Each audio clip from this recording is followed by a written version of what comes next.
Good morning everyone, welcome back to my YouTube channel. আশা করছি তোমরা সবাই খুব ভালো আছো। তো চলে আসলাম আজকে আরও একটা নতুন ব্লগ নিয়ে। আজকে হচ্ছে জানুয়ারি মাসের 18 তারিখ আর এখন বাজে সকাল 9:30। তো আজকে ব্লগটা এখন থেকেই শুরু করছি। দেখতেই পাচ্ছ জামা কাপড় পরে একদম রেডি হয়ে গেছি, মানে আমি পুরো রেডি, আমি বেরোবো, তাই ভাবলাম বেরোনোর আগে ভিডিওটা শুরু করি। হাতে আমার সময় খুবই কম, কারণ আমার বেরোনোর কথা ছিল 8টায় আর এখন 9:30 মেবি বেজে গেছে বললাম। তো কোথায় যাচ্ছি? আজকে আমার কলকাতায় সেমিনার আছে। অনেকদিন পর, প্রায় বছর দুই পর আমি কোনো মেকআপ সেমিনারে জয়েন করছি। তো চলো দেখতে থাকো আজকের ভিডিওটা। বাইকে তাহলে আরও সময় কম লাগবে না? যদি বাসে মিনিট 15 লাগে, তাও যেটা যদি এখান থেকে ডিপেন্ড করছে যে আমি কিসে যাবো। যাও। সো বাড়ি থেকে বেরোলাম। দীপ্ত যাবে আজকে, যেহেতু আজকে সানডে, দীপ্তর এক্সাম রয়েছে। এর আগের দিন তো গেছিলাম, বাট আজকে যেতে পারবো না, কারণ আজকে আমার নিজেরই সেমিনার রয়েছে। বাড়ির পাশে যে ফাঁকা জায়গাটা ছিল ফ্ল্যাট করে দিচ্ছে, মানে দীপ্তদের বাড়ির পাশে একটাই মাত্র ফাঁকা জায়গা ছিল, সেখানেও ফ্ল্যাট হয়ে যাচ্ছে। মানে এরকম ফাঁকা জায়গা থাকলোই না এই চত্বরটায়। তো বাড়ি থেকে বেরিয়ে গেছি। বাড়ি থেকে বেরিয়ে এখন যাব উলুবেড়িয়া স্টেশন। ওখান থেকে ট্রেন ধরে চলে যাব সাঁতরাগাছি। হ্যাঁ, সাঁতরাগাছিতেই নামবো, কারণ সাঁতরাগাছি থেকে হাওড়ার ট্রেন তো যেতেই চায় না। ওই টিকিয়াপাড়া, দাসনগরের ওইখানে তো ট্রেনের খুব প্রবলেম হয়। তো সেই কারণে সাঁতরাগাছিতে নেমে এখান থেকে আমি বাইক করে নিয়েছি।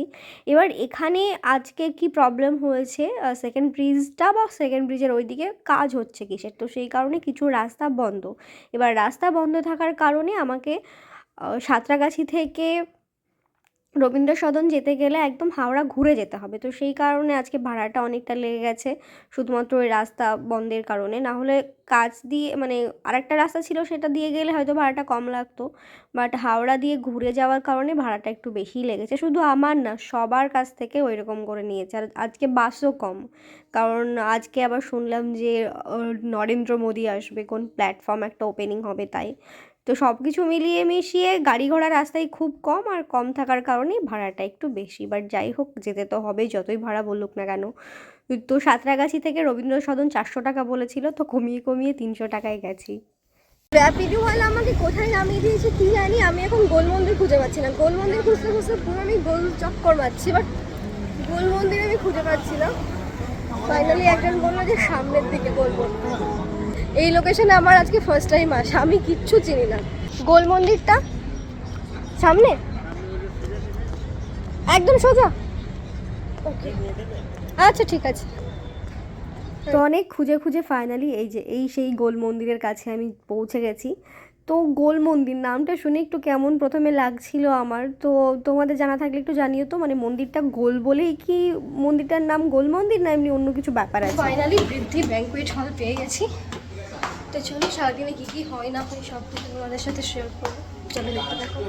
তো সেমিনার হলে ঢোকার আগে এন্ট্রি করে নিলাম। এন্ট্রি করানোর সময় 2-3টে জিনিস দিয়েছিল। নোটবুক দিয়েছিল লেখার জন্য, মানে সেমিনার হলে যদি দাদা কোনো টিপস দেয় সেগুলো আমরা লিখতে পারবো, যার জন্য পেনও দিয়েছিল। তো আমি ভেবেছিলাম যে অনেকটাই লেট করে গেছি, কারণ তো গাড়ি পাচ্ছিলাম না, তারপর বাড়ি থেকে লেট করে গেছি। টাইম ছিল 9টা থেকে 10টার মধ্যে এন্ট্রি টাইম, আর আমি ওখানে পৌঁছেইছি 11:15টায়। তারপরেও দেখছি গিয়ে শুরু হয়নি। তো আমি গিয়ে যাওয়ারও প্রায় আধা ঘন্টা পর শুরু হয়েছে। তো সেই সঞ্জয় দেবনাথ, সঞ্জয় দা, যার সেমিনার আজকে আমি অ্যাটেন্ড করবো। দাদাকে দেখতে ভীষণ সুন্দর লাগছিল সেই দিন। সঞ্জয় দাকে আমি চিনি, অ্যাকচুয়ালি সঞ্জয় দার বাড়ি হচ্ছে হাবড়াতে। তো যখন স্বর্ণালীর সাথে আমার পরিচয় ছিল না, মানে এখনও আছে, যখন স্বর্ণালীদের বাড়িতে যেতাম তখন স্বর্ণালী মাঝে মধ্যে দাদার কাছে যেত, তো স্বর্ণালীর সাথে আমি তখন যেতাম। তো তখন থেকেই দাদার মেকআপ দেখেছি, দাদার মেকআপ ভালো লাগে। দাদার মেকআপটা আরও কেন ভালো লাগে বলো তো, মানে একদম অ্যাফোর্ডেবল প্রোডাক্টের মধ্যে সব কিছু দেখায়। এবার এটাই জানা ছিল আর কি, সেই কারণেই গেছিলাম। তো আজকে 2টো লুক আমাদেরকে দেখাবে বলেছিল, তার মধ্যে এইটা হচ্ছে ফার্স্ট লুক, একটা বেঙ্গলি সাবেকি বেঙ্গলি সাবেকি লুক।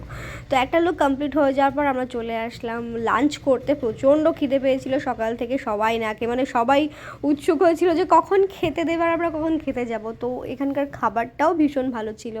এখানে ভাত, ডাল, চিকেন, পনির, আলু পোস্ত, তার সাথে দই না, পাঁপড়, মিষ্টি আর চাটনি। খুব সুন্দর ছিল খাবার।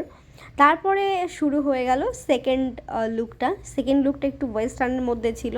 তো সেকেন্ড লুকের মডেল ছিল স্বর্ণালী, না না আমার ফ্রেন্ড স্বর্ণালী নয়, আমার স্বর্ণালী ফ্রেন্ডের ফ্রেন্ড হচ্ছে স্বর্ণালী, মানে ওর নাম স্বর্ণালী, আমার বান্ধবীর নাম হতো স্বর্ণালী জানোই। তো আমাদের একটা গুডি ব্যাগ দেওয়ার ছিল, তো এটা এখন পেয়ে গেছি, দেখতে পাচ্ছ পিএনএফের তরফ থেকে একটা গুডি ব্যাগ দিয়েছিল, তার মধ্যে ছিল একটা সুন্দর পাউচ, একদম রেনবো কালারের একটা পাউচ। তো সেকেন্ড লুকও অলমোস্ট ডান, দেখতেই পাচ্ছ। তো আজকে এই দুটো লুকই ছিল, আর দুটো লুকই খুব সুন্দর হয়েছিল। আর আজকে গিয়ে অনেক ছোট ছোট টিপস অ্যান্ড ট্রিক্স শিখলাম, প্রোডাক্ট নলেজ হলো অনেক। অ্যাকচুয়ালি সেমিনারে জয়েন করা আমাদের এই কারণেই, মানে নতুন নতুন তো মেকআপের সব উঠতেই থাকছে, আজকে এই সেই কালকে সেই। এই যে দিদিটাকে দেখতে পাচ্ছ উনিও আমাদের সেমিনারেই ছিলেন আর কি। তো উনিও যাবেন হাওড়া ময়দান আর আমি যাব হাওড়া, তো দুজনে একসাথেই বেরিয়ে এসেছি। তো ওনার সাথে পরিচয় হয়ে বেশ ভালো লাগলো। তো উনি হচ্ছে টিচার, হাই স্কুলের টিচার হওয়া সত্ত্বেও ওনার এই প্রফেশনটা ভালো লাগে। তো এত বছর বয়সে এসেও যে ওনার ওর প্রফেশন বাদেও প্যাশনটাকে ধরে রেখেছে, এটা আমার বেশ ভালো লাগলো। তো উনি বলছিলেন যে ওনার হাজব্যান্ড খুবই সাপোর্টিভ, মানে ওনার হাজব্যান্ড নাকি ওনাকে জোর করে করে পাঠায়, যে না তুমি তো যেটা করছো একটা টাইম তো ওটা রিটায়ার্ড হয়ে যাবে, রিটায়ার হওয়ার পর কি তুমি বসে থাকবে, তো তখন তুমি এটা করতে পারো। তো সেই বলে অ্যাকচুয়ালি দিদিকে অনেক জোর করে কাজের মধ্যে ইনভলভ করেছে। তো এটা বেশ ভালো লাগে, মানে এইগুলোই চাই প্রত্যেকটা মেয়ে। এই যে বারবার করে বলা হয় চুল দাঁড়িয়ে এরকম করে কাটবে না, একটু ছোট ছোট করে কেটেছে, বিচ্ছিরি লাগছে এখন 2-3 মাস কাটতে হবে না। এক নম্বরের টিপটা দেখো কি করে চুল দাড়িগুলো কেটে এসছে। চুল যেমন তেমন, ছেলেদের দাড়িটাই হচ্ছে আসল, ছেলেদের দাড়িটা একটু সুন্দর থাকলে ব্যাস আর কিচ্ছু লাগে না, এমনিই ওরা হিরো হয়ে যায়। তো দীপ্তকে বারবার বলেছি দেখো দাড়ি তুমি ওইভাবে কাটবে না, একদম ছোট ছোট করে কেটে এসছে, দেখো একদম বাচ্চা বাচ্চা লাগছে, আর ভালো লাগে না ওই রকম করে। ক্লিন শেভ তো আরোই বিচ্ছিরি লাগে। ওই যে কি বললো শুনলে না, যে এখন ছোট করে কেটে এসছে বলে এখন 2 মাস যেতে হবে না কাটতে, এটাই হচ্ছে ওর লজিক। তো যাই হোক, এখন আমরা মেলাতে এসেছি, উলুবেড়িয়ার সৃষ্টিশ্রী মেলায়। আসার কারণ হচ্ছে এর আগের দিনে ওই যে পাটালি না, নলেন গুড় নিয়ে গেছিলাম। তো ওই নলেন গুড়টা আমার এত ভাল লেগেছে, তো কিছুদিন আগে লতাদি ফোন করেছিল, লতাদি ফোন করে বললো যে গুড় নিয়ে যাওয়ার কথা। তো সেই কারণে ভাবলাম যে যাই মেলাতে গিয়ে গুড়টা নেবো 1 কেজি, তাহলে আমার জন্যও নেওয়া হবে 1 কেজি। তো ওখানে গিয়ে দেখলাম যে না, উঠে গেছে, যেহেতু আজকেই মেলা পুরো শেষ, আজকেই একদম শেষ হয়ে যাবে মেলা। তো ওখানে গিয়ে যখন যাচ্ছিলাম, মানে গিয়েছিলাম মেলাতে, তখন দেখলাম অনেকেই উঠে যাচ্ছিলো। তো সেই কারণে তো আর নেওয়া হলো না। তো এখানে গিয়ে টুকটাক খাবার দাবার খাচ্ছিলাম। তো আমরা হট চকলেট নিয়েছিলাম। উফ, কি বাজে খেতে! চকলেট মোটামুটি তাও খাওয়া যায়, এটা এত পরিমাণে মিষ্টি লাগছে, একদম ভালো লাগেনি। তো সবটা দীপ্তকে দিয়েই খাইয়েছি, বাট ও খুব একটা মিষ্টি জিনিস খেতে পছন্দ করে না। তো ওখান থেকে চলে এসেছিলাম বিরিয়ানির দোকানে। উলুবেড়িয়াতে মোটামুটি এই যে দোকানটা দেখতে পাচ্ছ, এখানেই ভালো বিরিয়ানি হয়, আর প্রচুর ভিড় হয়। যতবার গিয়েছি ওই লাইন দাঁড়িয়েই মোটামুটি বিরিয়ানি নিতে হয়েছে। এত বিরিয়ানি এত বিরিয়ানি খাওয়া পসিবল না, আমি হাফ খাবো দীপ্ত। তাহলে তুমি একটা কাজ করো, তোমাকে আমি দাঁড়া ওরকম করে ঢালে না, এইটাই খাও, যদি প্রয়োজন মনে হয় তাহলে ওখান থেকে। সেই কারণে বললাম যে 1 প্লেট 1.5 প্লেট দিলে সব থেকে ভালো হতো, তোমার আমার পারফেক্ট হতো।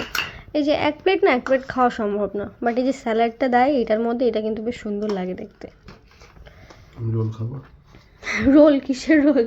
এই তো বেগুন ভাজা দিয়ে পরোটা, বেগুন ভাজা, আলু আর এটা বিনস, ওটা খাও। আমরা 2 প্লেট বিরিয়ানি নিয়ে আসলাম। প্রথমে 1 প্লেট ঢালা হলো, 1 প্লেট খেয়ে দুজনেরই এত পেট টাইট হয়ে গেছে, আর একটা বিরিয়ানি পুরো প্যাকেটে যেরকম নিয়ে এসেছিলাম সেরকম নিয়ে এসে ফ্রিজে ঢুকিয়ে দিলাম। ফ্রিজে আছে, আমার ফ্রিজে ঢোকানো হয়নি, বাইরে আছে, ঢুকিয়ে দিই। দাঁড়াও, ভিডিওটা শেষ করে দিই, একটু আসতে দাও। তো খাওয়া দাওয়া করে এইমাত্র বসলাম। প্রায় 1 সপ্তাহ টানা, 1 সপ্তাহ থেকে আমার না খাওয়া দাওয়ার ঠিক আছে, না স্নানের ঠিক আছে, না ঘুমের ঠিক আছে। মানে এই 1 সপ্তাহ আমি এত চাপের মধ্যে ছিলাম, অ্যাকচুয়ালি মেকআপের ক্লাস শুরু করার 3-4 দিন আগে থেকে এখনও পর্যন্ত প্রচণ্ড চাপে, মানে এত চাপ আমি লাইফে কখনো নিইনি আর কি। তো চাপের মধ্যে থাকলে একটা জিনিস হয় যে মাইন্ডে আদার্স যে চিন্তাভাবনাগুলো, খারাপ চিন্তাভাবনা, কে কী বলছে না বলছে, এগুলো মাথায় ঢোকে না। মানে নিজেকে নিয়ে এতটাই ব্যস্ত ছিলাম আর কি, এগুলো মাথায় কিছু ছিল না। তো এত কিছুর মাঝে মনে হচ্ছে যে না, নিজেকে একটু রেস্টও দেওয়া দরকার। তো কাল থেকে 2 দিন একটু আমি রেস্ট করব, আরাম, কোনো কাজ নেই সংসারের কাজ ছাড়া। এই কদিনে মেকআপের ক্লাস, এই ঘর খোঁজা, এই করা সেই করা, তারপর এখানে আসা, ওখানে গিয়ে মেকআপের কাজ করা, প্রচুর মানে ব্যস্ত ছিলাম। তো যাই হোক, চলো আজকের ভিডিওটা এই পর্যন্ত শেষ করছি। জানি না ভিডিওটা কত বড় হয়েছে, ছোট হলো না বড় হলো কোনো আইডিয়া নেই। তো চলো যাই হোক, আজকে যা যা করেছি সবই মোটামুটি তোমাদের সাথে শেয়ার করেছি। তো সবাই ভালো থেকো, টাটা।